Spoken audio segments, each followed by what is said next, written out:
उस police station के area में लिखवा कर ले लें कि वो जो भी लॉकडाउन के प्रिकॉशंस उसके एहतियात होंगे वो उसको पूरा बरतेंगे।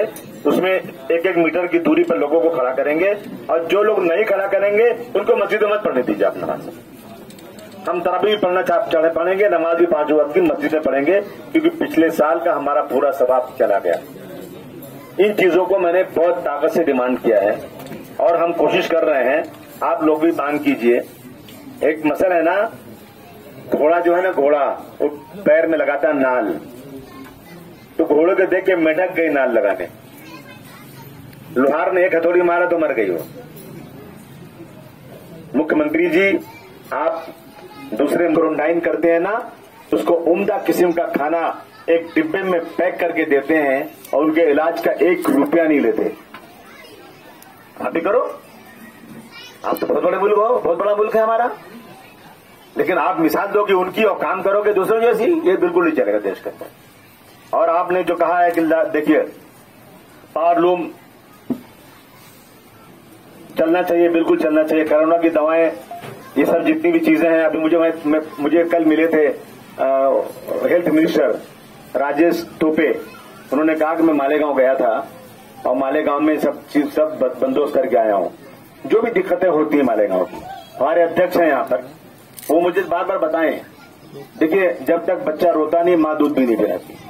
आप मुझे यहाँ से कहिए कि मालेगांव की ये शिकायत है, ये शिकायत है, ये शिकायत है, और एक बार कह के भूल मत जाइए, पीछे पड़िए हमारे, तो हम इंशाअल्लाह आपके एक एक मसाइल को हल करने की बड़ी ईमानदारी से कोशिश करेंगे। ये हम आपको यकीन दिलाते हैं।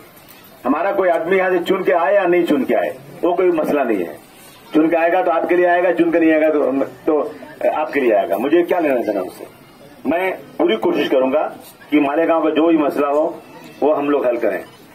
मैं अपनी पार्टी के लोगों से कहना चाहता हूं कि जिस तरह से दिल्ली के अंदर केजरीवाल की सरकार ने बिजली का 200 यूनिट माफ किया है, पानी का बिल माफ किया है, महिला क्लिनिक बनाया है, स्कूलों का बंदोबस्त किया है, हमारी पार्टी को उसी तर्ज पर पूरे महाराष्ट्र में जबरदस्त तरीके से आंदोलन करना चाहिए कि जब दिल्ली में हो सकता तो महाराष्ट्र में क्यों नहीं हो सकता। और हमें इन पे पूरी मेहनत के साथ सरकार को दबाव डालना चाहिए। और हम वादा करते हैं कि जिस दिन कारपोरेशन हमारे हाथ में आ जाएगी, अब तो कोई जरूरत नहीं कि पूरी कारपोरेशन आए, अब तो भागीदारी से काम चलता है। भागीदारी में इतना आ जाए कि हमारे सपोर्ट से सरकार चले और हम न करें तो सरकार गिर जाए, तो इंशाअल्लाह ताला मैं आपको यकीन दिलाता हूं, केजरीवाल जिस तरह से दिल्ली में माफ किया बिजली बिल, हम सब उसी तरह से चलाएंगे, आपको यकीन दिलाते हैं। आप मालूम है जब समाजवादी पार्टी की सरकार यूपी में थी, आज से 15 साल पहले श्री मुलायम सिंह यादव जी ने एक पावरलूम की बिल आप 24 घंटा चलाइए, सिर्फ 70 रुपया। यहां कितनी 1500-2000 रुपया आती। मुलायम सिंह जी ने किया था। अभी आ गया ये चेला नरेंद्र मोदी का भगवा वाला, और इसने इसको कैंसिल कर रहा है। ये हम चाहते हैं कि जिस तरह से किसानों के साथ हमदर्दी है, उसी तरह से पावरलूम वालों के साथ भी हमदर्दी होना चाहिए। जिस तरह से किसानों का बिल लिया जाता है बिजली का, इसी तरह से पावरलूम का बिल लेना चाहिए। क्योंकि आज पावरलूम जो है ना, सबसे ज्यादा खेती के बाद सबसे ज्यादा नौकरी और रोजी देने वाला धंधा पावरलूम है। सरकार को फायदा बहुत होता है, लेकिन अफसोस है कि पावरलूम मुसलमान हो गया, और मुसलमान जो हो जाता है ना, वो इनकी आंखों में खटकता है। पावरलूम मुसलमान हो गया, इसलिए इसके साथ सौतेलापन हो रहा है। ताकत दिखाइए। जब तक दुनिया झुकती है, झुकाने वाला चाहिए, झुकाइए सरकार को, अपनी डिमांड पाले रहिए, तो काम होगा। मैं आपका बहुत शुक्रिया अदा करता हूं कि आप लोग यहां आपने बुलाया मुझे यहां पर, आपने बातें सुनी, मुझे अफसोस है। मैं दुआ करता हूं जैनुद्दीन मंसूरी साहब के लिए, उनके अहलिया के लिए दुआ करता हूं, उनके बच्चों के लिए दुआ करता हूं, उनके वालिदैन के लिए दुआ करता हूं। बहुत ही होनहार आदमी, बेचारा अपनी प्रॉपर्टी बेच करके लोगों की मदद करने को रहता था, काम करता था। अल्लाह ताला उसको जन्नतुल फिरदौस में आला मकाम दे, और उस कब्र को उनके कब्र में करवट उनको जो है आराम दे अल्लाह ताला। ये मैं दुआ करता हूं, क्योंकि मैं मुंबई से निकल नहीं पा रहा था, बहुत काम है आजकल, तो इसलिए मैं आ नहीं पाया था। अभी जो हुआ इस शहर में छोटे से, क्या नाम उसका, गुंडैचा में, वहां भी बहुत जुल्म हुआ है। वहां मुसलमान लड़के को जो शिकायत जो दर्ज कराने गया पुलिस स्टेशन में, उसको मारा गया बुरी तरह से और उसका केस भी नहीं लिया गया और एक गोली चला एक को डंडा मार के उसको शहीद कर दिया गया। एक पे गोली चलाई गई। मैंने बोल दिया पुलिस वालों से, तुम अपना बोरिया बिस्तर बांध के रखो, मैं इंशाअल्लाह तुम लोगों को जेल भिजवा कर रहूंगा जिन्होंने जुल्म जाति किया है।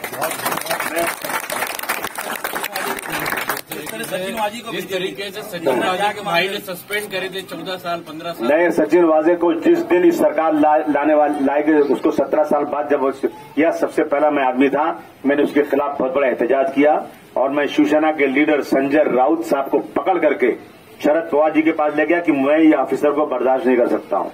और शरद पवार साहब ने वादा भी किया और उन्होंने बुलाकर होम मिनिस्टर से कहा भी, अल्लाह जाने कौन सी खिचड़ी पक गई कि उसको रख दिया उन्होंने। अब उस आदमी ने, एक छोटे से इंस्पेक्टर ने पूरी सरकार को बदनाम करके रख दिया है। ख्वाजा यूनिस की मां की बद्दुआएं उसको लगी हैं, इंशाअल्लाह जरूर वो अपने कफरी किरदार तक पहुंचेगा। लड़ाई लड़ी जा रही है, लड़ेंगे इंशाअल्लाह।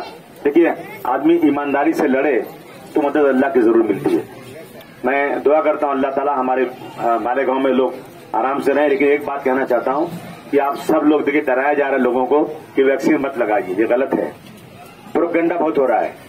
लेकिन आप जब जाएंगे दुबई में ना, तो वहां की पूरी डिफेंस जितनी फौज है, वहां के सिपाही, वहां के जितने मिनिस्टर्स हैं, सब ने वैक्सीन लगा दिया।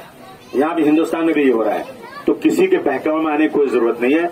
ये जो है चंडू खाने की खबरें बहुत चलती हैं, अरे भाई ये वैक्सीन लगा दिए ना तो फिर आगे कोई बच्चा पैदा नहीं होगा, पूरी नस्ल खत्म हो जाएगी, मर जाएंगे, न जाने क्या क्या बातें होती हैं। अल्लाह का नाम लेकर के एक एक लोग वैक्सीन लगाइए। अभी यूपी से मुझे फोन आया था कि जो वैक्सीन नहीं लगाएगा उसको गैस का सिलेंडर नहीं मिलेगा। ये सब कानून बनने वाला है।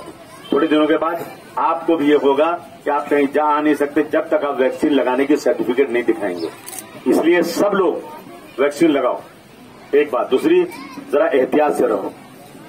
जो इसके प्रिकॉशन एहतियात है ना, उसको जरूर अपनाओ आप लोग। ये बीमारी बहुत ज्यादा फैल रही है। मुंबई में कहीं भी जगह नहीं है।